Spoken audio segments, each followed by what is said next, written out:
Hello, and welcome to this Easter Sunday gathering of Journey Imperfect Faith Community. My name is Ace, and I'm a journeyer. You are welcome here in this virtual gathering, no matter your politics, your backgrounds or beliefs, your skin color, your sexuality, your nationality, the state you're in, what you struggle with, what you have joy around. You are God's beloved. Wherever you are and whoever you are in this moment, you are welcome here. I invite you today to consider how you can give financially to Journey and its work in the world. We give away 10% of the money that comes in to people in need and causes that advance our missions of compassion, justice, and spirit. If you have any questions about Journey, please go to our website, journeyifc.com. Today we have ended Lent, the season of reflective preparation for resurrection. It's Easter Sunday, time to celebrate resurrection. As journeyers, we don't have the illusion that everything will be fine just because the Christ has risen. Jesus never promised that things would be easy. He promised the opposite, as have all great spiritual traditions, from the teachings of the Buddha to the 12 steps. What we are seeking is not the magical cure for all that aches or bothers us. What we are seeking is meaning in the midst of sorrow, hope in the middle of confusion, and to embrace both resurrection and crucifixion. We are here to celebrate this. Life is a disaster, and it is beautiful. I ask you to stop wherever you are.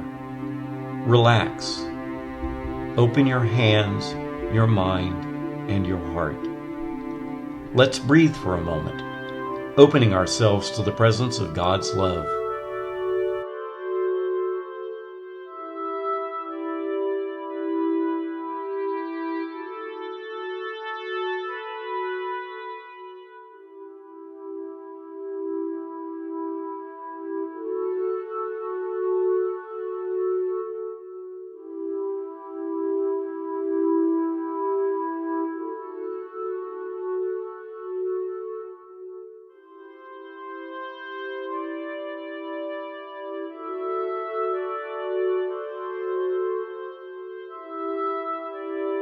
Again, welcome to this gathering. Amen.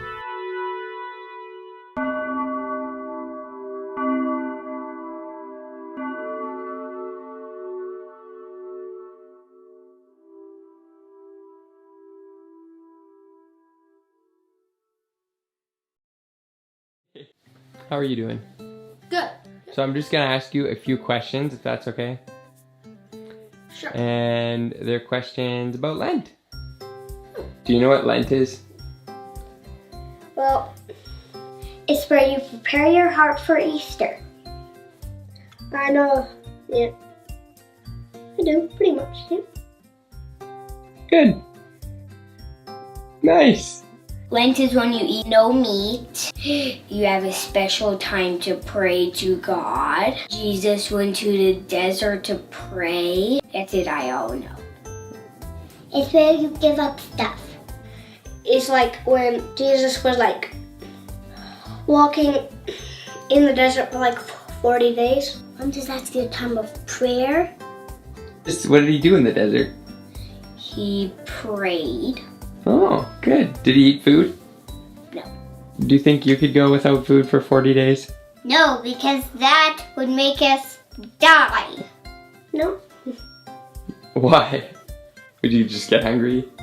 No, I'd probably just about die, but not quite die, but pretty close. My favorite food is meat. Is it hard for you to not eat meat in Lent? Yeah. Just like cheeseburgers has meat, and I gave up going to McDonald's. Are you giving anything up for Lent? 5 things. Tell me about them. What's the most?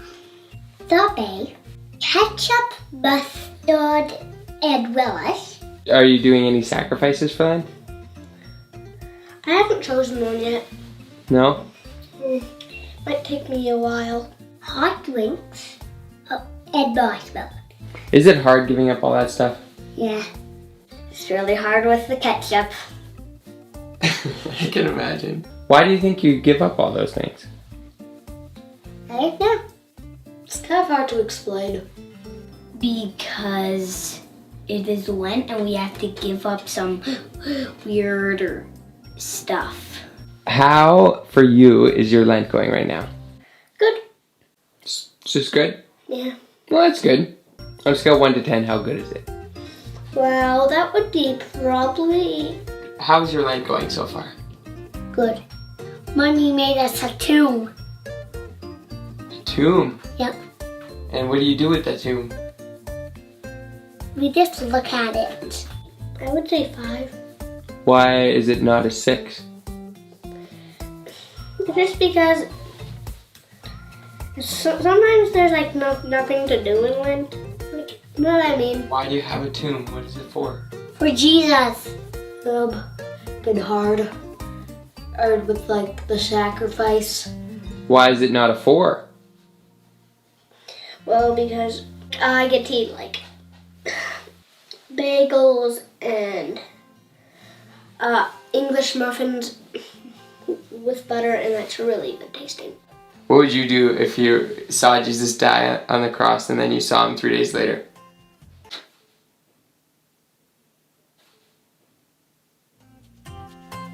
We'll probably do that.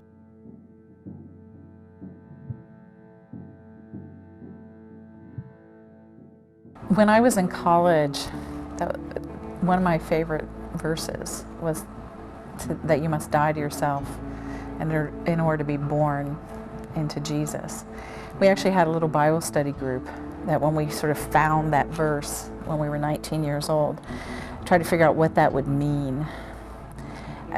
I'm really kind of loath to say what anyone should be dying to or what a particular church at a given time in its history needs to die to, because I think that God calls us each uniquely into that death, and whatever that place is or whatever that thing is we have to die to is never something that we want to give up. It's a struggle in that way to die to self. And Lent is our ritualized time to think about that. What are those things, where are the places in which I'm being held back, which I am still holding on to that old way of being, and that way of being is the not Jesus. It is the way of being that I want rather than what God wants for me. And that has wound up over this long time, now that I've been thinking about this verse for some 30 years, it's wound up being different things at different times. It's been as diverse as wanting to give up all the clothes in my closet, which I did when I was 20 years old. I actually got into this Franciscan sort of place where I took every piece of clothing except for an old tattered pair of jeans and a couple of ragged t-shirts, and I gave all my clothes away to the poor. And that was a dying to myself, that in a way that I understood, in a way that I felt called to at a particular point in my life. And then when I was somewhat older, in my mid-30s, I had to die to my own image of what I thought I was supposed to be.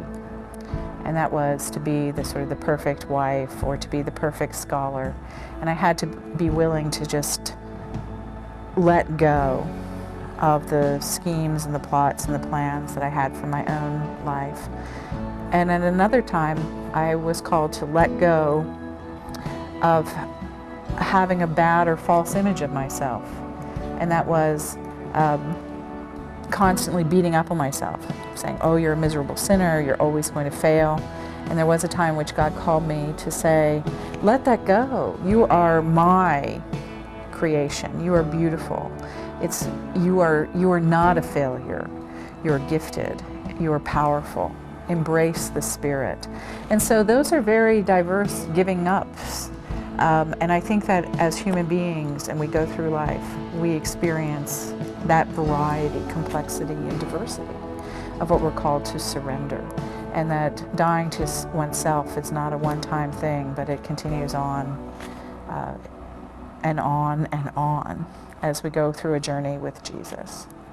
What do you need to die to? What do I need to die to now? I have no idea, because I haven't been spending enough time in prayer this Lent to yet figure that out. So I hope maybe by the end of Lent I'll have a little clearer sense of that.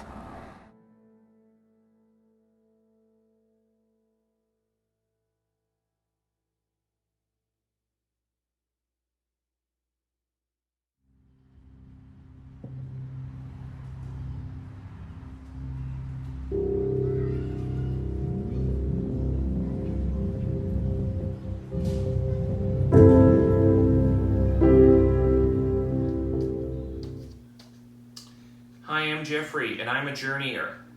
This is a reading from the oldest book of Jesus stories that we call the Good News according to Mark, in the section we call Chapter 8. Jesus and his students left Galilee and went up north to the villages outside Jewish territory. Jesus began to explain to them that the Son of Man must suffer many terrible things and be rejected by the religious leaders. He told them he would be killed.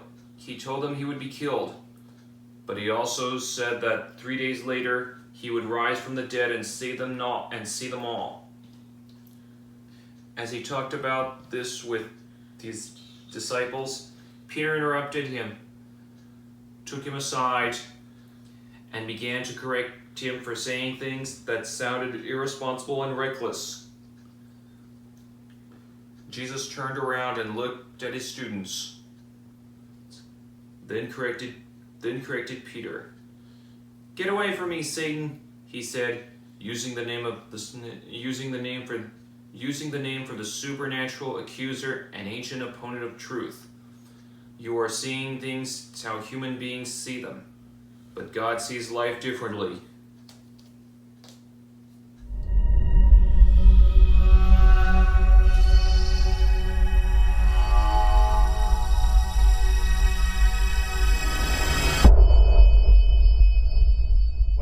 At the moment we're standing right at the ruins of old Caesarea Philippi, well at least at the shrines of Caesarea Philippi, and in Matthew chapter 16 we pick it up where it says, when Jesus came to the region of Caesarea Philippi and he's asked his disciples, who do the people say that the Son of Man is? Which he follows on of course with, who do you say that I am? But the region of Caesarea Philippi, Peter, you've been around here a long time and you've been in this area much. When they came to the region of Caesarea Philippi, where was it in the context of where they lived and what was in this region? They were living, Bill, on the northwestern shores of the Lake of Galilee. So they were closer to the area where Jews lived at that particular time. And then Jesus had made his home at Capernaum on the northwestern side. Primarily Jewish, although there were other people there as well. Jesus has taken them across to the other side of Galilee a number of times to what was pagan territory. Now we're coming to the last stages of Jesus' Galilee ministry. He's fed the 5,000 on the western side of the Sea of Galilee. He's walked on the water. He's gone across to Lebanon, which is actually over behind us, right over the mountain here, to Phoenicia, where he's had that interaction with the Syrophoenician woman and his disciples looking on. He's taken them across probably the lower Golan Heights to the eastern side of the Lake of Galilee, where he's interacted with the people from Gadara, the Decapolis area. And he's fed the 4,000 there. Then he brings his 12 into this region, it says, of Caesarea Philippi. It's really quite confronting because Jesus has taken these apostles who are Jews into these Gentile territories, unclean territories, to confront them with the extent of his kingdom, what his kingdom is going to be like. So this was a really significant place for Jesus to bring these apostles for their training, leadership multiplication was not just going to be happening amongst Jewish background people, but this was soon to go out under the inspiration of the Holy Spirit to the ends of the earth. Judea, Samaria, and on to the ends of the earth. So this is a... For them, this kind of was the ends of the earth. That's right. This was about as far as you can get from. Ends of the earth was that outside of the boundaries of their national thinking as far as kingdom was concerned. And Jesus is highlighting a radically different type of kingdom. A kingdom of status reversal, because he continues, if you look in that passage in Matthew chapter 16, after making that statement, he then says, now I'm going to go to Jerusalem, I will die, I will be buried, the third day I'll rise again. So the foundation of this kingdom is commitment to sacrifice. And before he uses the word ecclesia again of his gathering, his people, he stated 3 times, I'm going to go and die and I'm going to rise. And he's also emphasized to them, you are going to need to deny yourselves. This is the cost of this journey. Deny yourselves, take up the cross and follow me. So once again, the context of this place, with the cave known as the Gates of Hades. Right, with the Temple of Pan. Temple of Pan up there, the Temple of Augustus, which was recently built just before Jesus' time. This was an occult center. A cosmopolitan occult center, and Jesus brings these guys here and says, in this place, upon these rocks, upon this declaration, I'm going to build my church. It really...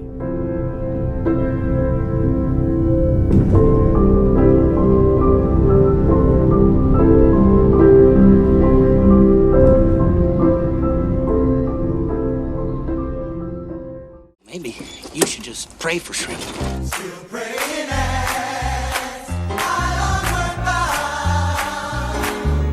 So I went to church every Sunday. Sometimes Lieutenant Dan came too, though I think he left the praying up to me.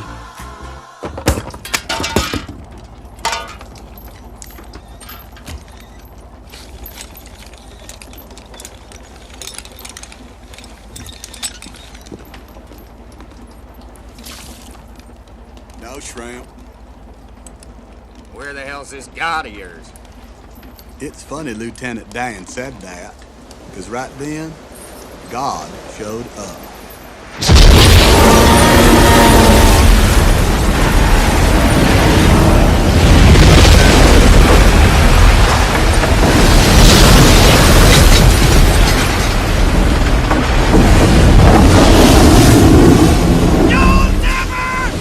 Now me, I was scared, but Lieutenant Dan, he was mad. You call this a storm? Oh, you son of a bitch! Oh! It's time for a showdown! You and me! I'm right here! Come and get me! You'll never sink this boat! Hurricane Carmen came through here yesterday, destroying nearly everything in its path. And as in other towns up and down the coast, Biola Battery's entire shrimping industry has fallen victim to Carmen and has been left in utter ruin. Speaking with local officials, this reporter has learned, in fact, only one shrimping boat actually survived the storm. Louise, that's fast. After that, shrimping was easy.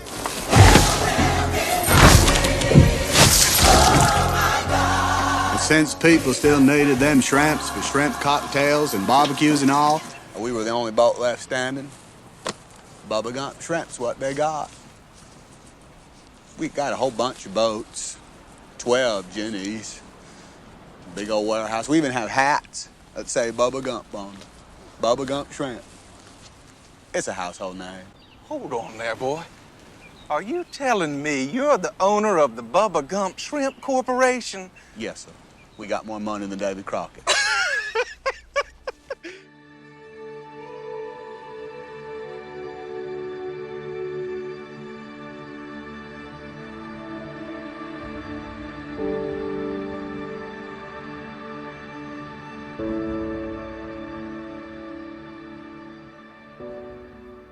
happy Easter.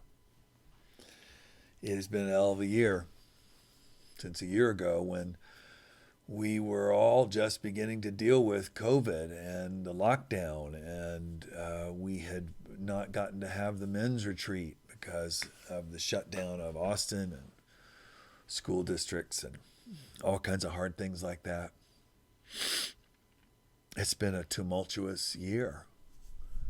There's been a lot to deal with. There's been a lot to process. There's been a lot of loss and death and sadness. There's also been a lot of resourcefulness and collaboration and imaginative courage. People doing things they didn't know they were capable of. There's been lots of beauty and goodness that has come out of this terrible, terrible time. There's been so much beauty that's come out of something horrible like George Floyd's death. There have been so many good things that have come about because of the uprising of the people of our country around issues that they have identified as unjust, unfair, un-American. There's been so much good that has come out over and over and over when God's people, however you describe that, see a situation that's terrifying, difficult, just unimaginable, unfigure-outable. And when people make room for goodness and for hope and for God to show up, but miracles happen. You know me well enough. I don't say miracles happen like it's a Hallmark card or a, what do you call it, a Lifeway Christian Bookstores card. I mean miraculous, strange things that we don't understand happen, or things that we couldn't have planned happen. And Journey is going through a discernment process now about what Journey's about and what its stories are and what its sense of itself is and what its vision is for the future. And I'm so happy and proud about that for Journey. And I know that beautiful, good things are coming. Of course they are. Of course they are. That is what God is like. Easter is a celebration of how messy life is. And I know that over the centuries, Easter became this sort of triumphalism, which is we're best, our God's an awesome God, Jesus has the victory over death, we are the big winners, we are the champions, my friend, etc. And I get that. I mean, I get that as a theological path to follow, but I think that at Journey, one of the things that we've always been willing to do is to look at not just the bright, shiny, happy part of a holiday or a celebration or a religious memorial moment, remembrance, but also to say, what's underneath that? Not the quick thing or the easy thing or the happy thing or the shiny thing, but what's underneath that. And the early church understood this about the Jesus story. The single most important thing in the early church's telling of Jesus and what they understood about Jesus was Jesus' suffering, his emotional suffering, his physical suffering, what he was willing to go through because he loved God and he loved people. And I think sometimes we have made that either into a movie or we've made that into an abstraction. And I want us for a couple minutes for Easter to sit with a struggle that happens sometime before this. You saw about Caesarea Philippi and this strange place that Jesus takes his disciples at a midpoint in the Gospel of Mark. It's literally like at chapter 8, and the Gospel of Mark is 16 chapters long. Like it's the midpoint of that story. He's worn out. He's been teaching people. He's exhausted. He's been loving on people and looking after people and healing people, and he just needs a break. And on top of that, he's having to sort of calibrate, is this working? Is my message getting through? Do you guys understand what's happening? Do the people around us understand what's happening? Which is a perfectly normal thing for anybody to have to evaluate and think about, including or especially Jesus. This idea of, is this working? Do I understand what we're doing the way other people understand what we're doing? And maybe Journey's going through some of that as well. Are we clear about what we're about as we go through this transition into a new time in Journey's life? And what does that mean? And how will that feel? And what is our message anyway? And so Jesus takes his students far away. When Christina and I went January a year ago to Israel, and we were in the tour bus, and obviously the distance from far north, Caesarea Philippi and Galilee, all the way down to Judea and further south than that, is a lot easier in a tour bus than it is on foot or on a donkey or in a cart or whatever. But it was a long drive up there, and we kept driving and driving and driving, and it was raining that day and cold. We went in January, and there's a waterfall, and there's a huge cave and a whole group of little caves and a river, and it was cold and wet. And I don't know what the weather was like when Jesus was there with his disciples, with his students. But I wonder if it was cold and wet. I wonder if it was strange. As you saw earlier, the reason that this is interesting, that this is where Jesus goes and thinks about this question, is because it's a place where there were lots of non-Jewish centers of worship, temples and altars, and places where people who weren't Jewish would come and pray to the various gods, the god Pan and whoever else.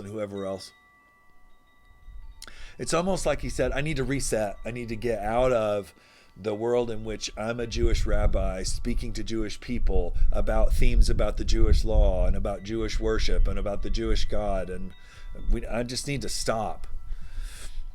And he goes to this place that's very kind of remote and wild. The cliff is big, and the hills are big, and it's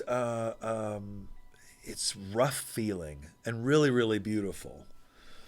And obviously there were a lot of people there off and on, right, who come to this place of worship and these places of sacrifice. And I don't know how much traveled or how populated or busy they would have been during Jesus' time, but he goes up to this region away from the crowds that have been following him around and wanting something from him. And he has to do his own soul searching for a minute and say, what are we doing, and is it okay? And do I know, am I clear? I think that's the most important part of this story, not the fact that the church made it into, and Simon Peter makes the glorious affirmation that Jesus is the Messiah. I think it's much more interesting to look at what's happening after that. Jesus says, okay, how are we doing? Who do people say that I am? What's the story? How is this going? What do the focus groups say? What have you picked up on the street? What's the reflection that we're getting about how we're trying to get this message across? And Jesus is always super smart in knowing the scripture at one point. I can't remember which gospel it's in, maybe Luke, Matthew, maybe, whatever, says, and Jesus did not fully entrust himself to the crowds, because he knew people's hearts. I mean, he knows at some level that a whole bunch of these people are just coming because they get bread, and some of these people are just coming because somebody gets healed of their blindness or their foot thing or their skin thing. He knows that some of these people are coming just because they want some hope. Yeah, right? Okay. but he knows something else too. He knows something about his work and what that means. And so he says, who do people say that I am? And they say, well, I mean, you're a prophet, or I don't know, maybe you're Elijah come back, or maybe, John the Baptist who just got murdered. Maybe he's like been reincarnated into your body, or his spirit is now at work in you or something. I don't know. And Simon the Rock says, I think you're the Messiah. I don't think you're any of these other things. I think you are the one that Israel has waited for. I think you're the one that God has sent. Now, this is what everybody's been thinking and talking about offline. But Simon Peter, who sometimes is super strong like a rock and sometimes is super all over the place like a bowl of Jell-O.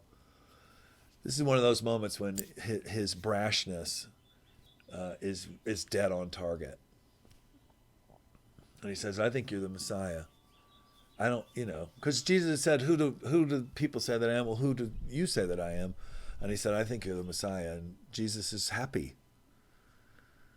You know what I mean? He's like, oh, thanks. Wow.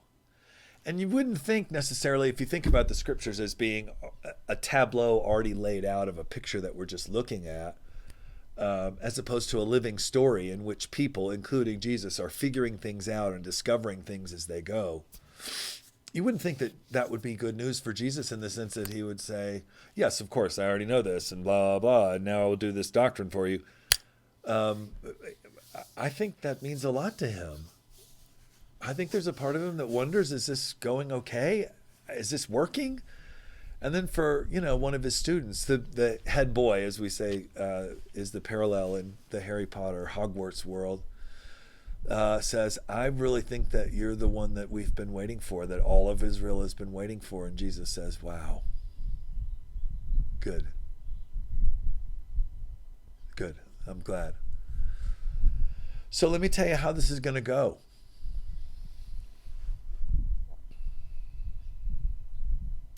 And he starts to tell them, his students in his school, and then the other followers that are following around, not the crowds who are always wanting something, but his students and the followers who are the close-in group. He says, okay, I am the one that God has sent to Israel to make a new Israel. And this is how it's going to work. I am going to go to Jerusalem. And they all go, yay. Because that's where the power is. That's what we want. You're going to throw over the power structure, and our guy is going to be elected, and we're going to be happy, and I'm going to sit on his right, I'm going to sit on his left, and I'm going to get a new blah, blah, blah. And he says, I'm going to go to Jerusalem, and I'm going to confront the powers that be, and they are going to reject me. And I mean, there's got to be a thing happening in their heads on the one hand where they go, yeah, right, because your message is so revolutionary, probably they won't accept what you're saying. And then there's the other side of that, which is, yeah, but wouldn't it be good if the religious leaders accepted you? Because then we could all unite as religious, Jewish, patriotic people and throw out the Romans. What now? And he says, and they are going to reject me with my message, and they're going to have me arrested, and they're going to hand me over to the Romans, and I'm going to be executed because I am an insurrectionist. I am leading a rebellion. It may not be a rebellion that anybody can see because it's not on the outside. It's in here. But I am creating a new world, a new kingdom, a new way of being human. And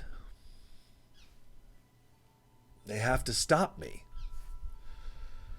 So, this is why this is an Easter message. Even though Easter on the timeline is like a year away or something. Simon Peter, as Jesus is teaching this to his students, it's a seminal moment for him where he's shifting what he's teaching so that they will understand it's been this way this long, and now this is about to happen, and this is where I'm headed. This is what the fulfillment of my mission will be. I am going to be executed, and then on the third day I will return and I'll be with you. And I'm going to prove, I promise you, I'm going to prove that I will demonstrate that God's love cannot be conquered by a kingdom, circumstances, struggle, what we're afraid of, COVID, depression, crisis, you name it. Nothing can destroy God's love. I will be the bearer of and the carrier of God's love, and the powers that be will try and stop me, and they will not be able to, because they will kill me. And I will come back. I don't know how that works. I don't know what resurrection is. I know that Jesus' resurrected body could come in and out of a room.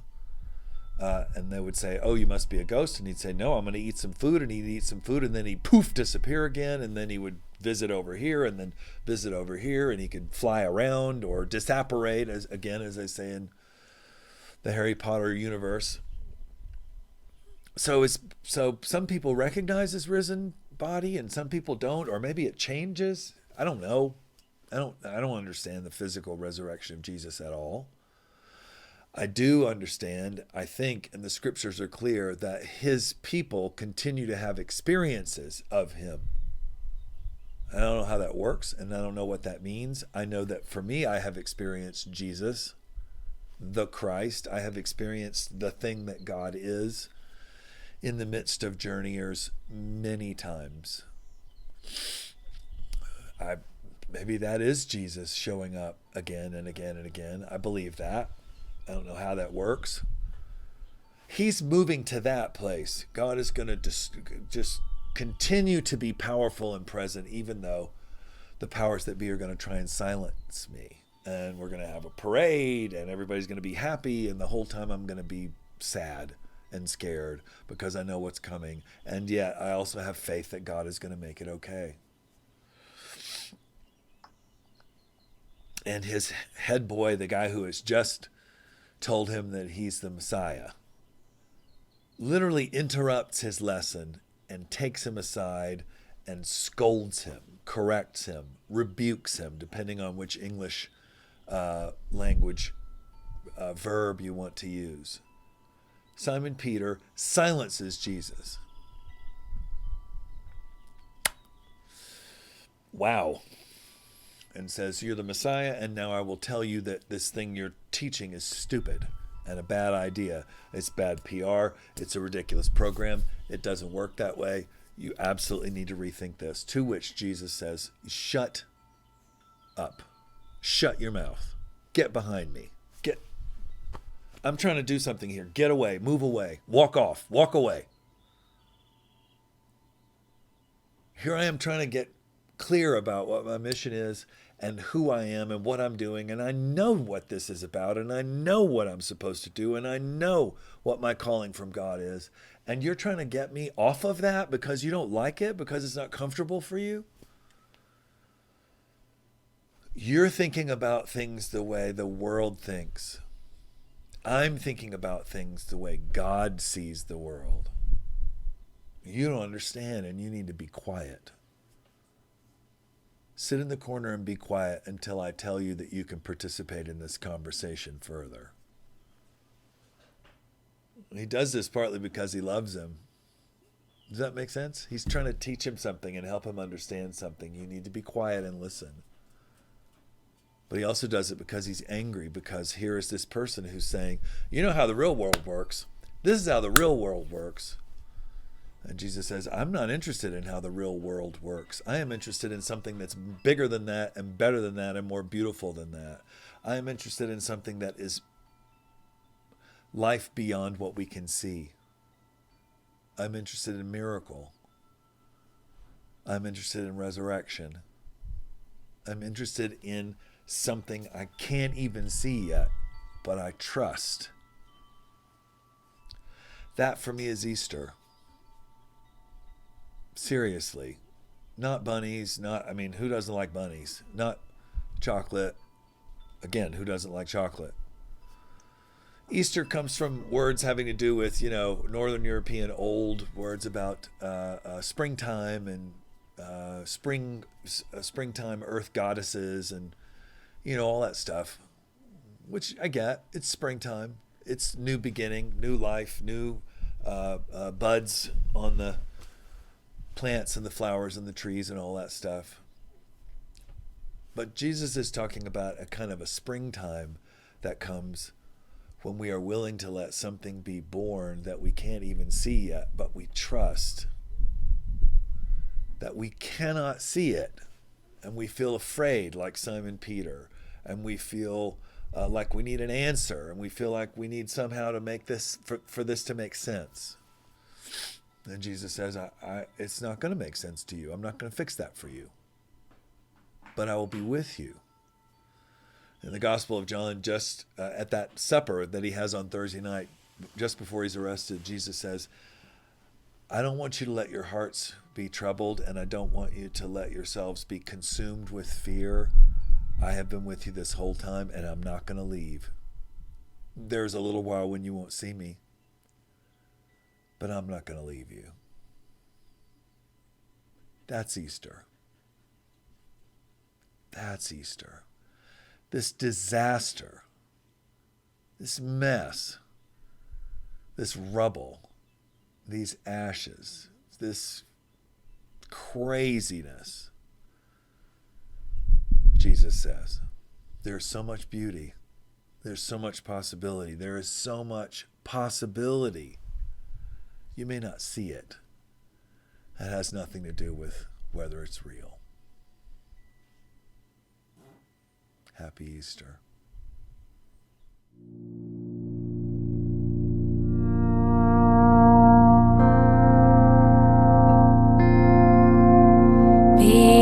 Behold, I make all things new.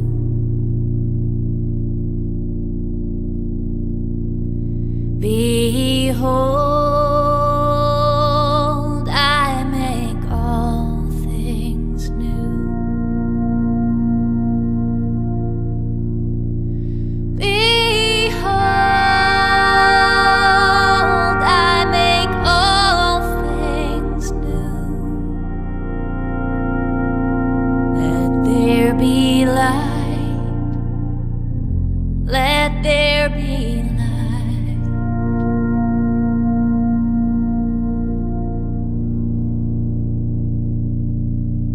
God unseen is taking form. God unseen is taking form. God unseen is taking form. Let there be life. Let there be life.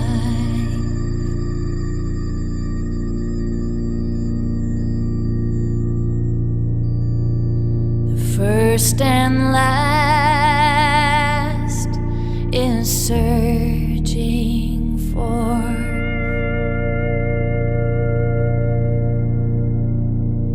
First and last is searching for.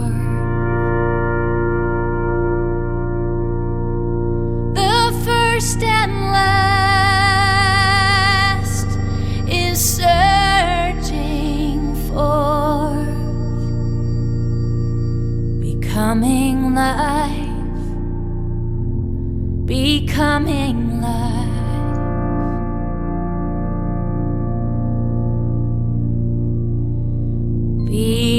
Behold, I make all things new.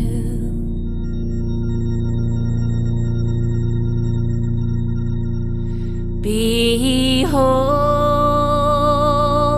I make all things new. Behold, I make all things new. there be light. Let there